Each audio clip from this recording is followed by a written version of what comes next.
There is no we. The words didn't hit all at once. They settled slowly, like dust after something collapses. I stared at Daniel, waiting for something else. An explanation, an apology. Anything that sounded like what we had meant something. But his face had already changed. The intensity, the urgency, the way he used to look at me like I mattered. Gone. What do you mean? I asked, my voice barely holding together. He exhaled, rubbing his hands over his face. What did you think this was, Natalie? He said quietly. That we'd end up together? That Clara would just accept it? I thought you cared about me. He looked up at me then, and for the first time since all of this started, I saw the truth. I care about my daughter, he said. My daughter, who just saw something she should never have seen. The emphasis cut deeper than anything else. Do you understand what we did to her? We. Now it was we. I almost laughed. But it came out as something broken. So now it's we? I whispered. He didn't respond.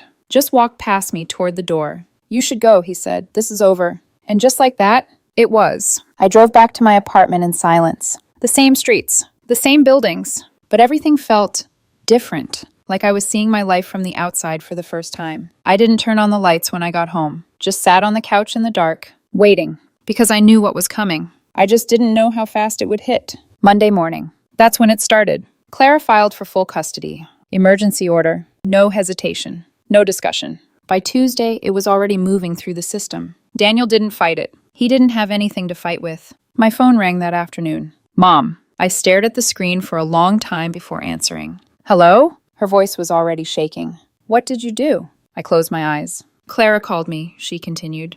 She said you and Daniel. Silence stretched between us. Tell me it's not true, she whispered.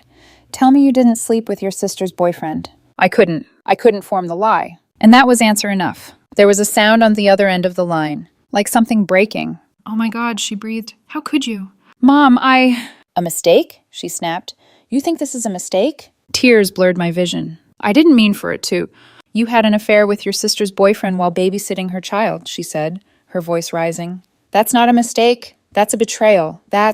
She stopped herself, but I heard it anyway. Please, I whispered, don't say it. You're not my daughter anymore. The words were quiet. Final. Don't call me again. Don't come to the house. You're done. The line went dead. My father didn't call. He sent a text. I don't have words for what you've done. Your sister is destroyed. Emma is in therapy.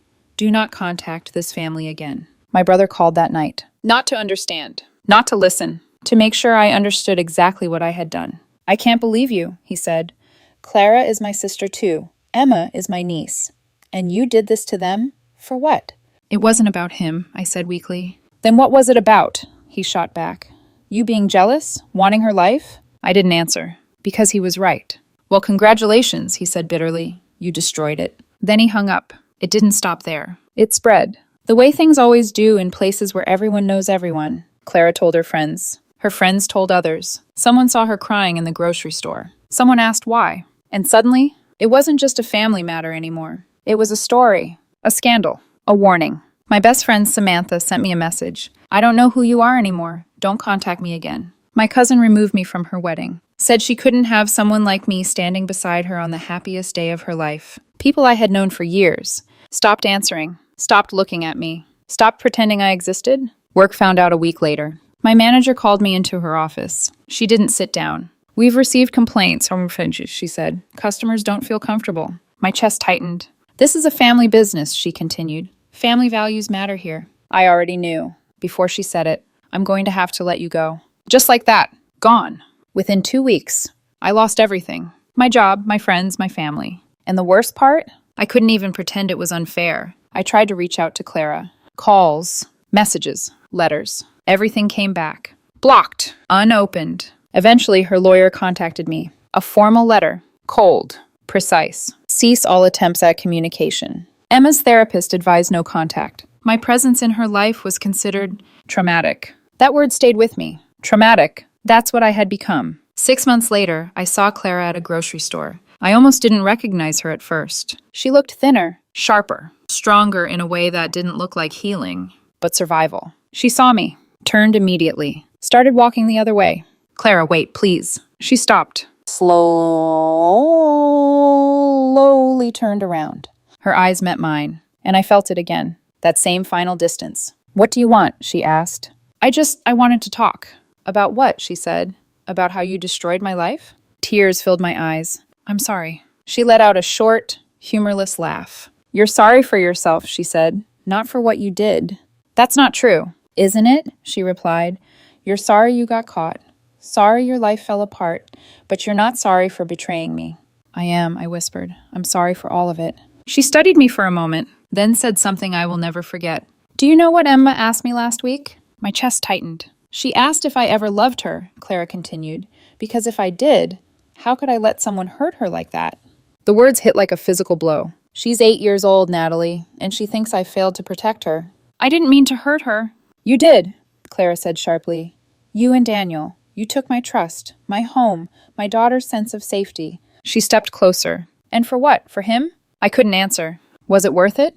A long silence. Then, no. She nodded once. Good, she said, because you're going to live with that for the rest of your life. And then she walked away. I left the state a year later. I couldn't stay. Not with the looks, the whispers, the way people would cross the street to avoid me. Now I live in a city where no one knows my name. No one knows what I did. I work as a waitress. I keep my head down. I don't make friends. I don't date. I don't let anyone get close enough to matter. Emma is 12 now. I know that because I still check Clara's social media sometimes. Through fake accounts. She looks happy. Not completely healed, but better. Clara remarried. A kind-looking man. Soft smile. Emma calls him Dad. Daniel. He's gone. Moved across the country. Sends money. Doesn't visit. I don't think he can face what he did. And me? I'm 35. Alone. In a small apartment that doesn't feel like a home. No pictures on the walls. No one to call. No one who would answer if I did.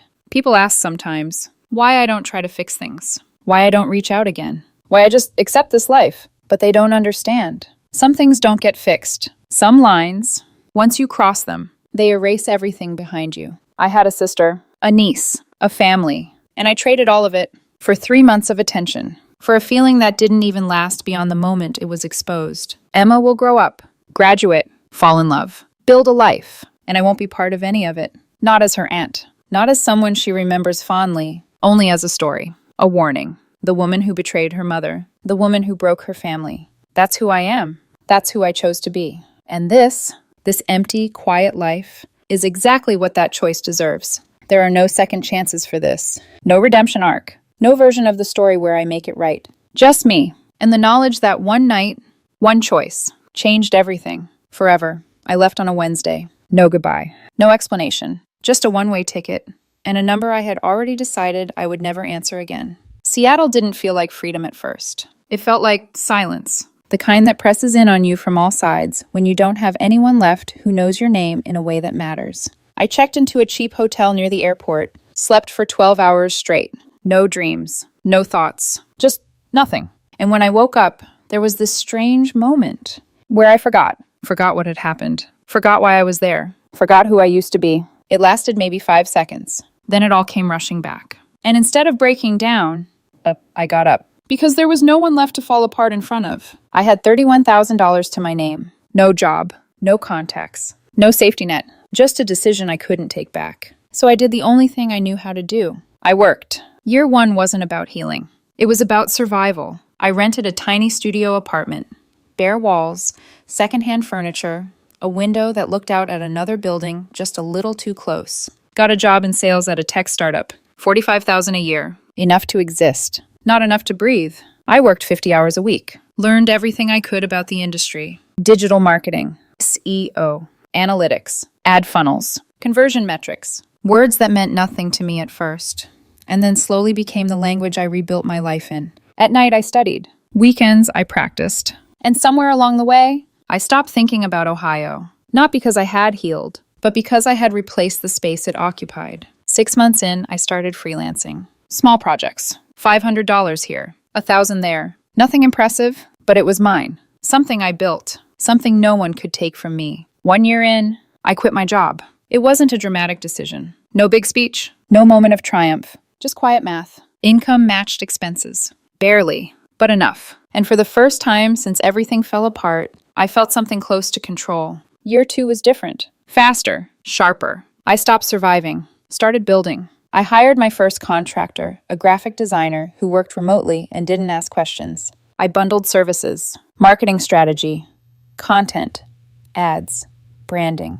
Clients started coming back, then referring others. Revenue doubled, then tripled. I moved into a better apartment, bought a car that didn't feel like it might fall apart at a stoplight, started sleeping through the night. Not every night, but enough. Kyle called me once that year. First time in months. I stared at his name on my phone for a long time before answering. Hey, you alive over there? He asked, half joking. Barely. He laughed softly. Your mom's been calling me. Of course she had. Asking if you're okay, asking where you are. What did you tell her? That you're fine, and that you don't want contact.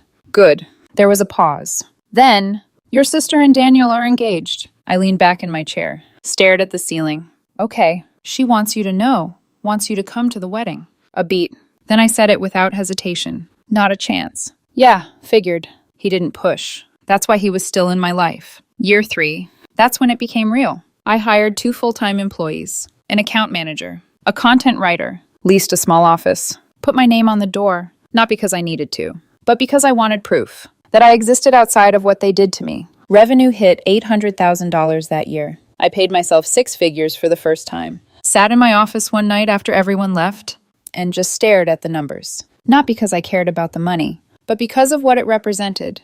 Distance from them, from who I used to be, from that girl standing in a doorway at 2:14 p.m., watching her life collapse. That was also the year I met Ethan. It wasn't supposed to be anything. We met at a networking event. He worked in product development for a software company. Smart, calm, the kind of man who didn't fill silence just to avoid it. We talked for maybe 20 minutes that night. About work, about the city, about nothing that mattered. But something about him stayed. We started seeing each other casually. No expectations, no labels. That's what I told myself anyway. 3 months in, it stopped feeling casual. Not because he pushed for more, but because he didn't. He let things exist as they were. Let me show up how I wanted. Let me leave when I needed space. No questions, no pressure, no assumptions. One night we were sitting on my couch, city lights flickering through the windows, his hand resting lightly over mine. And he asked, "Do you see your family often?" Just like that. Simple, neutral, careful. I didn't answer right away, because I hadn't said it out loud in a long time. I don't have family, I said finally. He didn't react the way most people would. Didn't look shocked. Didn't ask why. Didn't try to fix it. He just nodded. Okay. And that was it. That was the moment I knew. He was different, because he didn't need the full story to understand the boundary. Year 4. Now. This moment. Everything looks complete. From the outside, my agency brought in $1.2 million last year. 10 employees. A real office. A condo downtown. A car that doesn't make me think about whether I can afford repairs. Ethan moved in 6 months ago. We've started talking about the future. Carefully. Like something fragile we don't want to rush. I should feel settled. I should feel like the past doesn't matter anymore. And most days, I do. But then, a phone rings at 2 a.m. And suddenly, it's like no time has passed at all. The morning after my mom's call, I told Ethan everything. Not the short version. Not the edited one. Everything. Lily. Daniel. The 6 months. The intervention. The word dramatic echoing in a room full of people who were supposed to protect me. He didn't interrupt. Didn't try to soften it. Just listened. When I finished, he leaned back slightly, studying me. They really said that? He asked quietly. That you were dramatic for being upset your sister slept with your boyfriend? Yep. He shook his head slowly. That's not just wrong, that's insane. I know. And now they want you at the wedding? As maid of honor. He let out a short breath, almost a laugh. But not quite. What do you want to do? Nothing. The answer came easily. Too easily. I want to do nothing, ignore them, keep living my life. He nodded. Okay. No argument. No suggestion. Just support. That should have been the end of it. It wasn't. 2 days later, my assistant knocked on my office door. There's a man here, she said carefully. Says he's your father. Everything inside me went still. Tell him I'm not available. He said he flew across the country to see you. He doesn't seem like he's leaving. Of course he isn't. I looked around my office. Glass walls. City skyline. Everything I built in the silence they left behind. Send him in, I said. Then added, give me 5 minutes first. She nodded. Closed the door. And for the first time in 4 years, I felt something crack. Not break. Not fully. Just shift. Because the past wasn't done with me yet. And this time, it wasn't asking. My father walked into my office like he had the right to be there. Like 4 years of silence could be crossed by a plane ticket and a tired expression. He stopped just inside the door and looked around slowly. The glass walls. the framed awards, the skyline behind me, the life he had not helped build. "You've done well for yourself," he said. I stayed seated. Yes. That seemed to unsettle him more than anger would have. He had more gray in his hair than I remembered, more weight in his face. He looked older, but not fragile, just worn. Like life had finally started asking him for answers he didn't have. He stepped closer to the chair across from my desk. "Can I sit?" I gave a small shrug. "If you're leaving afterward." He sat down. For a second, neither of us spoke. 4 years is a long time. Long enough for silence to become a language of its own. Finally, he folded his hands and looked at me carefully. "Your mother told me you hung up on her." "She called at 2 in the morning. She was desperate." I almost smiled. "That's new." His jaw tightened. "We've been trying, Sophia." "No," I said calmly. "You've been trying recently. There's a difference." He looked down for a moment, then back up. "You're right. That was unexpected. Not enough to move me, but unexpected." He let out a breath. "We handled everything wrong. The intervention, the pressure, the way we asked you to forgive Lily." His voice roughened slightly. "All of it. We were wrong." I stared at him. Part of me had imagined this moment before, not because I wanted it. Because when someone wounds you deeply enough, a small part of you keeps rehearsing the apology you should have gotten. But hearing it out loud, it did less than I thought it would. Maybe because apologies lose weight when they arrive years after the damage is done. "And now what?" I asked. "You want credit for noticing?" "That's not fair." I leaned back in my chair. Neither was being told I was destroying the family because I didn't want to have brunch with my sister and the man she was sleeping with. He winced. "Good. We didn't understand how much you were hurting." "You didn't try to." He opened his mouth, then closed it. I could see him searching for the version of fatherhood that would help him here. Authority wouldn't work. Guilt wouldn't work. Logic wouldn't work. So he tried honesty. "You were always the strong one." I laughed once. Soft, bitter. "There it is. Sophia." "No, go ahead," I said. "Say it properly. I was always the capable one, the one who handled things, the one who didn't need extra attention. Lily was the one who needed protecting. Lily was impulsive, emotional, fragile. So when she blew up my life, you all instinctively moved to protect her from the consequences." "That's not how it was." "It is exactly how it was." He rubbed a hand over his face. "We thought you'd be okay." "And that," I said quietly, "is the problem." Silence settled between us again. Heavy, precise. He looked around the office one more time. "At first, we didn't know where you were. Then your mother found out you were doing well. Really well." He looked back at me.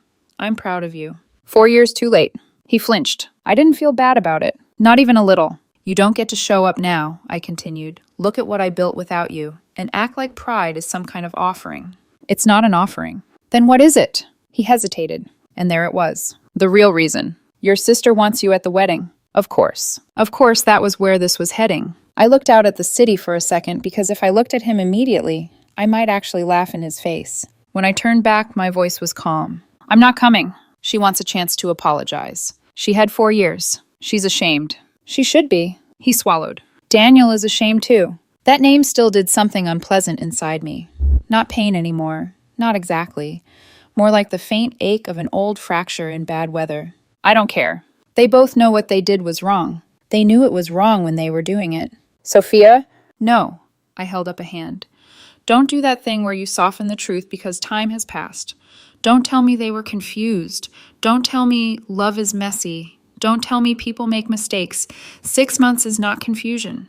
It's a pattern. It's a choice made over and over again." His eyes dropped to the desk. "We know that now." I almost felt sorry for him. Almost. But then I remembered my living room, my aunt calling me dramatic, my grandmother talking about real love, my mother crying, not for me, but for the discomfort of having to choose. No, I didn't feel sorry for him. I felt tired. "You know what's interesting?" I asked. He looked up. "If I were miserable right now, if I were struggling, if I'd stayed in Ohio and turned into the cautionary tale everyone expected." I paused. "You wouldn't be here." "That's not true." "It is." "No, it isn't." I tilted my head slightly. "Then why now?" He had no answer. Not a real one. And that was answer enough. I stood. The meeting was over, whether he knew it or not. "I need you to leave." He rose more slowly. His face had changed. Less defensive now. More defeated. "I am sorry," he said. "Truly. It doesn't matter." "It matters to me." I picked up a folder from my desk, not because I needed it, but because I wanted something in my hands. "That's convenient." He exhaled sharply through his nose, like he wanted to say something else and knew better. At the door, he turned back. Your mother cries about you all the time. I met his gaze without blinking. She should have cried for me when it counted. Then he left. After the door closed, I stayed standing for a long time. The room suddenly felt too bright, too sharp. My hands were trembling. I hated that. Hated that after everything, after all the distance and all the rebuilding, he could still walk into my day and knock something loose inside me. I called Ethan. He answered on the second ring. Hey, my father was just here. A pause. Then his voice changed immediately. Are you okay? Yeah, I said automatically. Then I closed my eyes and corrected myself. No, not really. I'm coming over tonight. The certainty in his voice nearly undid me. I didn't ask you to. You didn't have to. That almost made me laugh. Almost. Okay.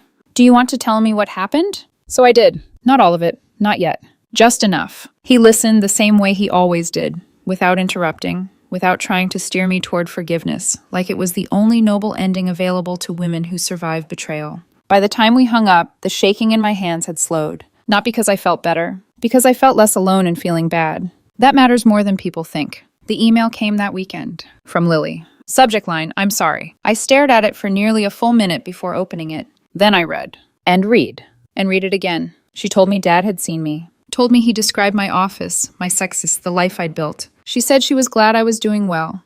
Said she had always known I would be. Then she apologized. Not vaguely. Not with soft language. Not with if I hurt you or things got complicated. She apologized for sleeping with Daniel. For betraying me. For destroying my future while smiling in my face. For making me feel replaceable. That line stopped me. For making you feel replaceable. Maybe because that was the wound underneath all the others. Not just that they chose each other, that my family chose them too. Like I could be moved aside and life would simply reorganize itself around the more inconvenient people. Lily wrote that she thought about it every day. That guilt had followed her into every holiday, every birthday, every supposedly happy milestone since I left. She said she knew sorry wasn't enough, knew it was too late, knew she didn't deserve anything from me. Then she asked anyway, come to the wedding. Not as maid of honor, she wrote. Just come. Please let me apologize in person. Please let me see you. Please give me one chance to tell you that losing you was the worst consequence of what I did. I sat there with the email open, the city blurring faintly beyond the glass, looking for manipulation, looking for self-pity, looking for the subtle pressure I remembered from my family so well. There was some guilt in it, yes. How could there not be? But there was regret too, real regret. And somehow that made it harder. Because when someone is unapologetically cruel, distance is easy. But remorse complicates things. Not enough to change my mind, but enough to disturb the stillness I had fought so hard to create. I didn't reply. I closed the laptop and stood at the window with my arms folded, my reflection staring back at me like she was waiting to see what kind of woman I would be now. The kind who forgives? The kind who returns? The kind who lets remorse become a bridge? I didn't know, and I hated not knowing. 3 weeks before the wedding, my mother got through again from a new number. I answered before I realized it wasn't spam. Sophia, please don't hang up. How many phones are you planning to borrow for this? As many as it takes. I laughed under my breath and rubbed a hand over my forehead. That is not the persuasive line you think it is. Please, just listen. I'm listening, briefly. She inhaled shakily. Come to the wedding. No. Not for Lily, not for Daniel, for me. I went still. It was almost impressive how consistently she could make my pain sound like a burden I should set aside for someone else's comfort. For you, I repeated. Yes, I'm your mother. And there it was. The old hierarchy. The old expectation. That being my mother entitled her to access. To forgiveness. To obedience. I needed a mother 4 years ago, I said quietly. You weren't one. The silence on the other end felt startled. Then wounded. Good. We made mistakes, she whispered. You chose her. We chose family. No, I said. You chose the version of family that demanded my silence.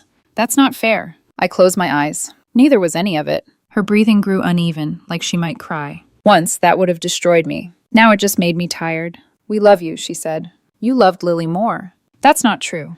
It doesn't matter if it's true, I said. It's what you taught me. I ended the call before she could answer. Blocked the number. Set my phone face down on the kitchen counter. And stood there in the quiet apartment, feeling my pulse in my throat. Ethan found me like that an hour later, leaning against the counter, arms folded too tightly. He set his keys down and took one look at my face. Your mom? I nodded. He came closer, but not too quickly. Never too quickly. What did she say? She wants me to go. For her. I laughed once. Can you imagine? Yes, he said. Because apparently they're predictable. That got a real smile out of me. Small, crooked, but real. He leaned beside me against the counter. "Do you want to go?" he asked. "To the wedding?" "For closure." I was quiet for a moment. Then I shook my head. "No, closure isn't going back to the place that broke you and asking it to explain itself better." His eyes stayed on me. "That's a very Sophia answer. I don't know whether that's a compliment." "It is." I let my head fall back and stared at the ceiling. I thought I was past this. "You are," he said gently. "That doesn't mean it can't still bruise when someone presses the old wound." That line stayed with me, because it was true. I wasn't stuck in the past. I just wasn't numb to it. And maybe those were different things. Maybe healing was not the absence of reaction. Maybe it was choosing yourself even while shaking. The wedding was coming. The calls had stopped for now. The email still sat unanswered. And somewhere deep inside me, where anger used to live hot and bright, something else had started taking its place. Not forgiveness. Not yet. Maybe not ever. Just clarity. And clarity can be colder than rage. The wedding was last Saturday. I didn't go. I woke up early that morning anyway. Not because I had somewhere to be. Because my body remembered. Dates have a way of settling into you like that.